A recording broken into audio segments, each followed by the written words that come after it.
네, 시청자 여러분 안녕하십니까? 좀 더 정확한 중국 경제 이야기 차이나 이코노미 채널 CC입니다. 오늘도 중국경제금융연구소 전병 소장님 모시고 말씀 나누도록 하겠습니다. 안녕하세요, 소장님. 안녕하십니까?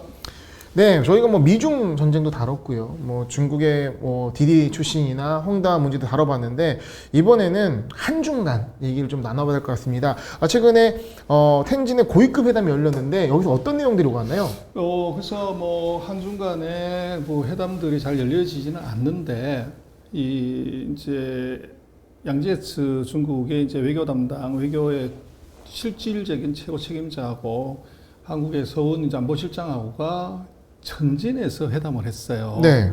북경에서 안 하고.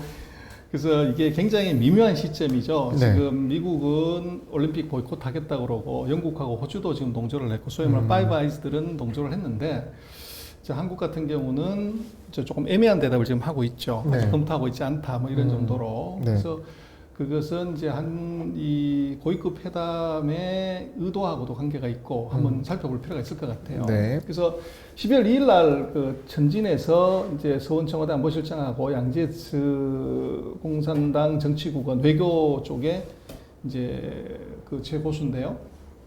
그래서 이 사람 누구냐 그럴 때 양제츠는 앵커리지에서 미국하고 중국하고 회담했을 때 상대방한테 삿대질하면서 20분 동안 설교했던 그 네. 사람입니다. 스타덤에 올랐죠? 그렇습니다. 예, 중국 내에서도. 그래서 실질적인 중국의 외교 실무의 총책임자고 네. 지금 회담하기 전에 11월 25일 날 양제츠 정치국원이 우리 주중 대사를 면담을 했어요. 그래서 얘기는 이미 12월 2일에 뭔 얘기할 건지 사실은 먼저 그 조율을 했다고 사실은 봐야 되겠죠. 네. 그래서 그런 정도로 보여지고, 근데 우리가 좀 봐야 되는 것은 이 중국의 외교관을 좀 봐야 되는 양제츠가 도대체 누구냐? 이 양반은 50년생이에요. 그래서 71세신 거죠. 그래서 우리도 70대면 그렇게 적은 나이가 아닌데 중국도 사실 마찬가지고 70대에 현역으로 지금 뛰고 있다는 겁니다. 올드보이. 그렇죠. 그런데 이 양반의 커리어를 보면 네. 68년에 그 상해시 푸동 그 전기 계기 만드는 공장에 노동자로 출발을 해요. 그렇게 했고 이제 외교부에 들어와 가지고 네. 이제 그 외교 업무를 시작을 하고 네. 이 런던에서 이제 유학을 합니다. 네. 그리고 대학은 난징 대학이라고 그 남경. 그래서 네. 우리가 북경이 있으면 남경도 있듯이 원래 중국의 수도가 남경이죠. 그 남경 대학에서 역사학 전공이에요. 그리고 거기서 이제 박사까지 받았고요. 네. 그다음에 런던에서 이제 LSE에서 이제 석사를 했고, 그리고 미국 대사관에서 이제 이등석 이관부터 시작해서 참사했고, 그리고 이 미국 공사했고, 그리고 이제 미국 대사를 하는 거죠. 그래서 외교부의 이 그 부부장, 그러니까 우리 같은 차관, 이제 요걸 했었고, 그리고 이제 그 2004년부터 시작을 해가지고 이제 외교부 부부장 차관을 오랫동안 했고, 그리고 2013년까지는 외교부 부장을 했어요. 그리고 지금까지 이제 그 중국 외교를 총괄하는 중국 외사 그 공작 무슨 위원회의 거기 주임입니다. 그래서 실질적으로 보면 이 양반은 평생을 이제 외교를 한 사람이고, 그리고 영국에서 공부했고, 이제 미국에서 이제 그 경험이 있는 이제 그런 사람이라고 사실은 봐야 되고, 그래서 미국 전문가라고 봐야 됩니다. 그리고 이제 우리가 얘기할 때 외교부가 그러면 외교를 담당하는 거 아니냐고 그러는데, 지금 중국의 중앙외사공작위원회라고 있는데요. 이게 실질적인 중국의 모든 외교를 총괄하는 겁니다. 그래서 왕이 외교부장이 있지만 그 사람보다 더 위에 있는 것이 바로 이 외사공작위원회고, 거기에 이제 그 실무간사, 이제 이게 바로 양제츠입니다. 그래서 이게 조장은 누구냐 그러면 바로 시진핑 주석입니다. 그래서 실질적인 중국에서는 중요한 위원회가 4개가 있는데, 그 심화개혁위원회라는 게 있고, 지난 시간에 우리 디디 출신 얘기를 했지만 인터넷 안전위원회가 있고, 그 다음에 아마 내일 폐막이 될 건데, 중앙경제공작회의가 내년도 경제 어떻게 할 거냐는 내일 이제 결론이 나는데요. 그 중앙재경위원회, 그래서 중국의 경제를 총괄하는 위원회가 하나 있고, 그 다음에 외교를 총괄하는 요 네 개가 사실은 중국에서 가장 중요한 위원회인데, 거기에 외교 쪽의 총책임자가 바로 실무 책임자가 바로 양재치라는 겁니다. 네. 그래서 이거에 역대로 보면 누가 조장이었냐면 그 리펑 총리, 장쩌민 주석, 후진타오 주석, 그리고 2013년부터는 시진핑이 이제 조장입니다. 그래서 이게 TF팀의 조장이라고 하는데, 이 조장은 우리가 생각하는 그냥 좋은 조장이 아닙니다. 그리고 이제 거기에 그 비서, 그다음에 지금은 이제 주임이라고 얘기를 하는데, 중국은 고칭이 헷갈립니다. 뭐 비서라고 얘기했다가 주임으로 얘기했다가 위원장으로 했다가 별 얘기 다 하는데, 결국은 실무 책임자를 얘기하는데, 거기에 17대 때는 다이빙구어였고 18대 양지에츠, 19대 양지에츠.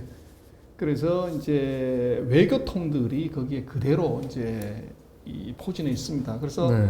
지금 이 외사공작위원회에 보면 누가 구성이 되어 있냐면, 주임이 바로 시진핑이고 이제 부주임이 리커짱 총리입니다. 거기에 누가 들어와 있냐면 왕치산 이제 국가부주석, 그리고 양지에츠 정치국 위원, 황쿤밍 선전부장, 왕위 외교부장, 그 다음에 웨이펑의하는 이제 국방부 장관, 뭐 그 공안부 장관, 뭐 이제 상무부 장관, 이런 사람들이 여기에 멤버로 들어와 있어요. 네.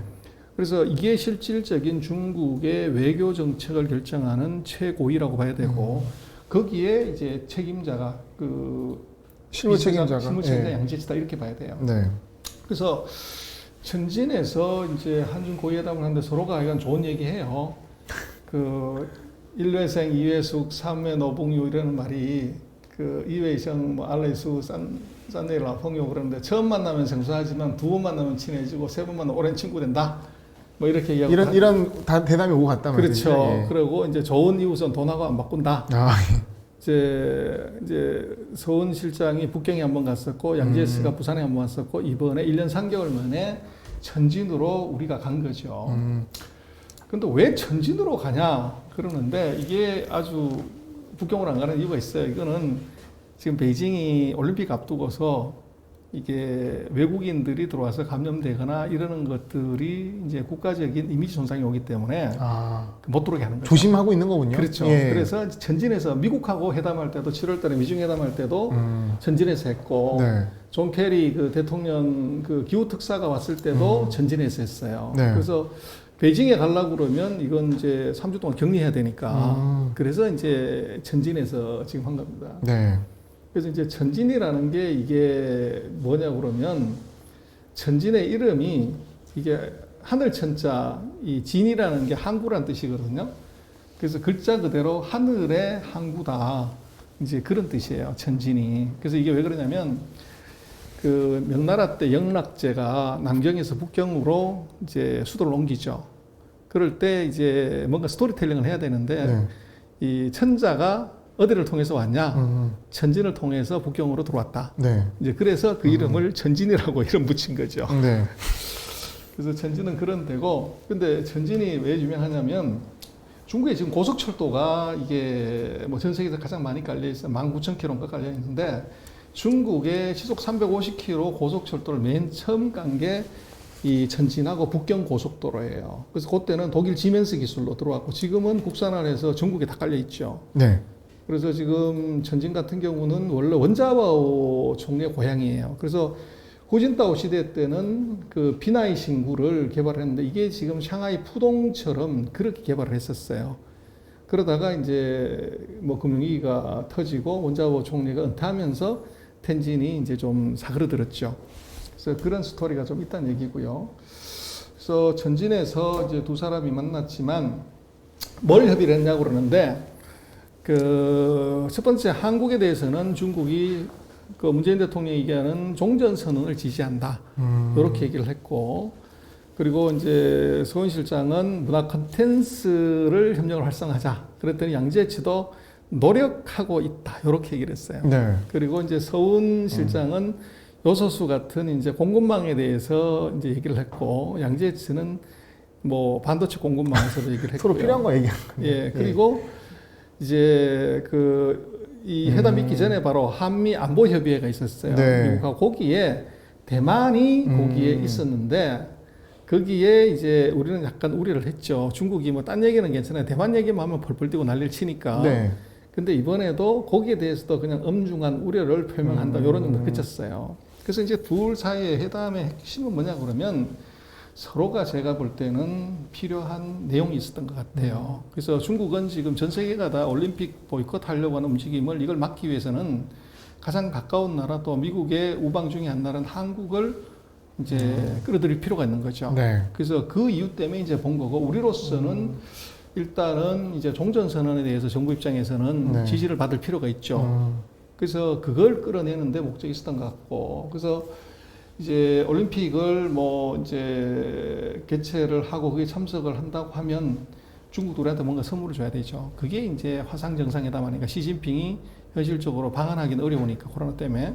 그래서 아마 내년 1월 달 올림픽 하기 전에 이제 화상으로 정상회담 이번에 바이든 나가는 것처럼 그렇게 하면서 케이스가 있으니까요. 그렇죠. 예. 뭐 그렇게 하면 상대적으로 한국의 그 종전선언 이런 것들이 훨씬 힘을 받을 수 있을 거니까 그래서 서로의 이해관계가 이제 좀 맞아 들어갔던 것 같아요. 그러니까 이번 텐진 협의는 어떻게 보면은 뭐 굉장히 뭐 엄중하고 긴박하게 만난 게 아니라 어떤 일상적인 그 고위급 회담 차원에서 서로의 어떤 필요한 것들을 좀 나열하고 내기하고 훈훈한 분위기에서 가는 그렇죠. 그 정도 그래서 선으로 뭐 서로가 예. 중국은 한국을 끌어들여야 되는 문제도 네. 있고 우리는 종전선언에 대해서 중국의 동의를 이제 필요로 하는 네. 협력이 필요하는 그 이해관계가 서로 맞았던 것 같아요. 중국도 반도체 쪽이 또 필요하고 우리는 또 우효소수 쪽이 또 필요하고 그렇죠. 예. 그래서 그렇게 갔는데 근데 이제 주식시장에서의 관점은 이제 한한령을 해제할 것인가. 네. 요게 이제 우리가 요청을 했고 그쪽에서도 노력하겠다고 얘기를 했는데 요거 하기 바로 전날인가에 오문희라고 이 영화를 이제 상영하는 걸 중국에서 허용을 해줬어요. 네. 그래서 오늘 이제 그 35만 명 들어온 이제 이 영화였는데 그러니까 좀 대박 영화는 아니었다는 거잖아요. 그렇죠. 사실 이거는. 예. 그래서 요게 이제 되면서 이거 한한령이 풀리는 건 아닌가? 이제 그런 기대를 우리가 사실은 조금 했던 건 있죠. 그러나 이게 한 번이 아니고 2015년에도 요런 게 하나 있었고 유나가 이제 패션 잡지에도 한번 나온 적이 있고 또 2021년에 써니니 뭐 요런 것들도 이제 나온 적이 있었는데 중국이 항상 뭐를 하냐고 그러면 미국하고 정상회담 하거나 뭐 이럴 때도 보면 그 상대의 기분을 맞춰주는 걸 잘해요. 그래서 미국은 뭐 매달 국채를 발행해야 되니까 정상회담이나 중요한 회담하기 전에 미국 국채를 300억, 500억 정도 사줘요. 그래서 분위기를 좋게 만드는 거죠. 그래서 이번 한한령 같은 경우도 오문리라고 하는 요 상영 허가를 해준 것이 회담을 조금 더 부드럽게 만들기 위한 그런 정도로 봐야지 이게 중국이 전면적으로 이것을 해제를 해서 우리가 과거 같은 이제 드라마나 뭐 이제 가수들, 연예인들의 진출이 불리거나 이럴 수 있는 단계는 아니다. 그러니까 회담 앞두고 립서비스용 정도로 이해해야 되지 너무 크게 과대해서는 안 된다는 거죠. 그래서 그걸 왜 그렇게 봐야 되냐면 네. 최근에 중국이 이제 공동 부유 또 이런 것들을 하면서 지금 연예계를 정화시키는 작업을 하고 있어요. 네.